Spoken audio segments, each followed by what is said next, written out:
सबको प्रणाम। आज हम बात कर रहे हैं कि जब भी हमारी लव मैरिज हो या अरेंज मैरिज हो या जो भी आप अंतर्जातीय विवाह कर रहे हो, कुंडली मिलान के विवाह कर रहे हो, परंतु आपकी जो भी कपल हैं वो अगर खुश नहीं है तो वो शादी नहीं चलती है। तो इसके लिए आपको क्या करना है? अगर आपको कुछ खुश रहना है, कपल को खुश रहना है, तो आपको आभार जताना पड़ेगा एक दूसरे का। इसके लिए आपको खुलकर बात करनी होगी, आपको प्यार का इजहार करना पड़ेगा, आपको इज्जत करना पड़ेगा, सलाह दे लेनी पड़ेगी एक दूसरे की, भरोसा करना पड़ेगा एक दूसरे पे, माफ़ी मांगना पड़ेगा एक दूसरे से। इस तरह से तारीफ भी करना पड़ेगी एक दूसरे की, आज़ादी देना होगा। तो ये बातें अगर आप करते हैं आज के ज़माने में, तो वो कपल की शादी आगे तक चलेगी। ये सरल तरीका बताने का है आपको। इसके बाद में विस्तार विस्तार में अब बात करते हैं कि जब भी आपको आज के समय के साथ देश काल परिस्थिति के अनुसार जो परिस्थितियाँ बन रही है, बच्चे लोग शादी नहीं कर रहे हैं, और अगर शादी कर भी रहे हैं, वो लव मैरिज भी हो सकती है, अरेंज मैरिज भी हो सकती है, अंतर्जातीय विवाह भी हो सकता है। ये सब होने के बाद भी आपको, अगर ये जो बातें हम आदतें आपने कपल में या पति पत्नी में नहीं होगी, तो आज के समय के हिसाब से, देश काल परिस्थिति के हिसाब से शादी नहीं चलेगी। इसमें क्या करने का, आभार जताने का रहता है। आभार जताना मतलब खुश रहने वाले कपल अपने पार्टनर की जो मेहनत को पहचानते हैं और छोटी-छोटी बातों पे उनको धन्यवाद दे देते हैं। तो ऐसा आपको करना पड़ेगा। फिर खुलकर बात करने की बात आई है, तो एक दूसरे को से खुल के बात करें। आप अपनी बातचीत बंद नहीं करें। आप एक दूसरे की जो परेशानियां हैं वो साथ में मिलकर सुलझाने की कोशिश करें। इसके बाद में प्यार का इजहार भी करते रहिए, एक दूसरे को गिफ्ट देते रहिए, इससे कि प्यार का इजहार बना रहे, और इस ये आपको हेल्प करेगा। इज्जत करना भी बहुत ज़रूरी है। जो कपल एक दूसरे की इज्जत नहीं करते उनको बहुत परेशानियां होती है, तो इसलिए एक दूसरे की इज्जत करें, और किसी को भी एक दूसरे को जो है आप अच्छा बुरा ना कहें। सलाह लेना चाहिए, कुछ भी अगर काम है उसमें एक दूसरे की सलाह बहुत ज़रूरी है, तो एक दूसरे की सलाह लीजिए। और भरोसा आज के जीवन में बहुत ज़रूरी है, क्योंकि भरोसे से आप एक दूसरे को जीत सकते हैं। तो जो कपल भरोसा करेगा उसकी शादी चल सा पाएगी, नहीं तो बहुत मुश्किल है। माफ़ी मांगना भी बहुत ज़रूरी है। अगर आप कोई भी बात आप में कोई है, आपकी तरफ से कोई गलती हुई है, तो आपको माफ़ी मांगना बहुत ज़रूरी है, और माफ़ी मांगने के साथ में माफ़ करना भी ज़रूरी है। तो दोनों चीज़ों का आपको करना पड़ेगा। तो तारीफ़ करने की बात आई है, तो तारीफ़ भी करना पड़ेगा एक दूसरे को। तारीफ़ करें, एक दूसरे को गले लगा के झप्पी दें, शुक्रिया अदा करें, और एक दूसरे के लिए आप कितने महत्वपूर्ण हैं इसका इज़हार करें।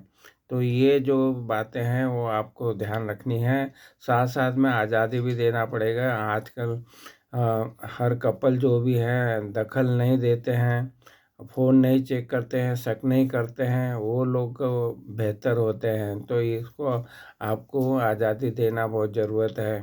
तो ये जो बातें हमने बताई है, ये सब आपको देखना है, और इसका ये आदतें जो बताई हैं, इसका आपको अपने जो भी कपल अगर खुश रहना चाहते हैं, तो इन सब बातों का आप अपने जीवन में उतारेंगे, और तो आप कपल जो हैं वो खुशी से रह पाएँगे।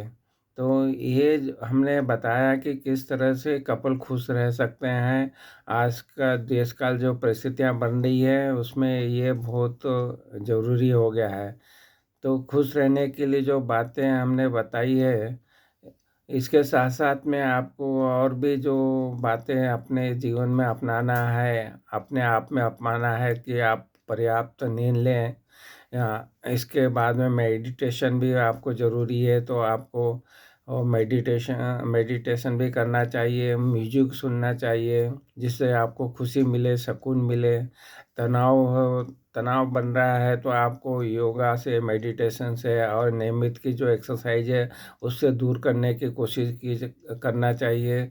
और सकारात्मक लोगों से बात करना चाहिए, दोस्तों से मिलना चाहिए और जो परिवार हैं एक दूसरे के उसमें सकारात्मक लाना चाहिए। बुरी आदतें अगर हैं तो उसको भी छोड़ने की कोशिश करें, जैसे सिगरेट, शराब जैसी जो आदतें बन गई है उनको आपको छोड़ना चाहिए। पौष्टिक भोजन लेना चाहिए, जो सीज़नल सब्जियां आती है हाँ उनको यूज़ करना चाहिए और फल वगैरह खाना चाहिए जिससे पौष्टिक आहार आपको मिल सके। आपको दूसरों की मदद करेंगे उससे भी खुशी प्राप्त होगी तो वो उसके लिए दूसरों की मदद भी करना चाहिए और नेचर के बीच में जाना चाहिए जिससे कि खुशहाली बढ़ती है। तो जो भी पति पत्नी हैं उनको अपने काम से ब्रेक लेकर के नेचर के करीब जाके अपने को खुशहाल महसूस करना चाहिए। तो ये है खुश रहने के और भी जो तरीके हैं उनमें इनको भी आप अपनी आदतों में डालिए और साथ साथ में एंजॉय करना चाहिए। हँसने से भी वो शरीर में जो ऑक्सीजन का स्तर है वो बढ़ता है और इससे इम्यूनिटी भी बढ़ती है, तो हँसना चाहिए। खान पान का बात कर ली हमने, टाइम मैनेजमेंट को भी आपको जीवन में लाना चाहिए जिससे कि आप सब कार्य जो हैं वो आप समय पे कर पाएँ। छुट्टियां लेना चाहिए जिससे कि सोच से पता चला है कि जब छुट्टियां लेते हैं तो मानसिक और शारीरिक जो भी थकान है वो दूर हो जाती है और उसके फ़ायदे मिलते हैं और आप कहीं पे भी छुट्टी लेके जा सकते हैं। एक दूसरे की केयर करना चाहिए, खुद को भी समय देना चाहिए जिससे कि आप अच्छा खान-पान रखें, अच्छे कपड़े पहनें, आराम करना सीखें, नई चीज़ों नई आदतों को सीखने की ज़रूरत है, उससे भी आपको खुशी मिलेगी। तो आप नए नए तरीके से भी अपडेट रहने का विचार करना चाहिए। तनाव मैनेज करना भी आना चाहिए। अगर खुश रहना है तो जो भी बताया है मेडिटेशन, नियमित एक्सरसाइज, इससे आप तनाव को मैनेज कर सकते हैं। तो ये हमने आज बताया कि किस तरह से कपल और खुद अपने आप को खुश रख सकते हैं। अगर ये सब जीवन में अपनाएंगे तो आपको बिल्कुल ये ज़रूरी है कि आपकी जो भी शादी कैसी भी हुई हो, वो लव मैरिज हो, अरेंज मैरिज हो, कुंडली मिलान से की गई हो, परंतु ये जो चीज़ें हमने बताई खुश रहने के लिए ये नहीं करेंगे तो आपका जो है शादी जो है वो नहीं चल पाएगी।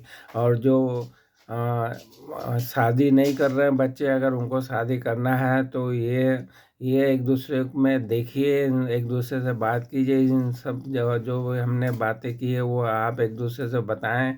और चाहते हैं कि आप शादी चलाना चाहते हैं, शादी करना चाहते हैं तो ये सब चीज़ें आपको अपनी आदतों में लाएंगे तो ही आपकी शादी चल पाएंगी। इसीलिए आजकल के जो बच्चे हैं शादी नहीं करना चाहते, किनको ये सब चीज़ें जो करनी है वो नहीं करेंगे तो शादी बिल्कुल नहीं चलेगी, उनको भी इसका एहसास है।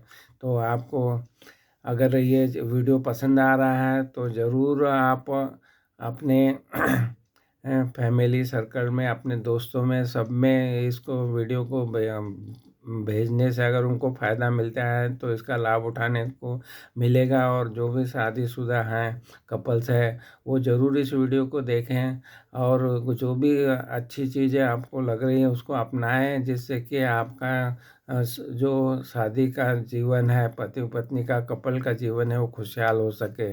ये हमारी कोशिश थी, आपको अच्छी लगी है तो ज़रूर इसको शेयर कीजिए। अगर चैनल सब्सक्राइब नहीं किया है तो हमारे चैनल एस्ट्रोलॉजी सिंप्लीफाइड को ज़रूर आप सब्सक्राइब कीजिए और जो वहाँ पे और भी जो उपलब्ध वीडियो हैं उनका भी लाभ उठाइए। आपने हमारे चैनल को सब्सक्राइब किया, वीडियो को लाइक किया, शेयर किया, इसके लिए आपका बहुत बहुत धन्यवाद।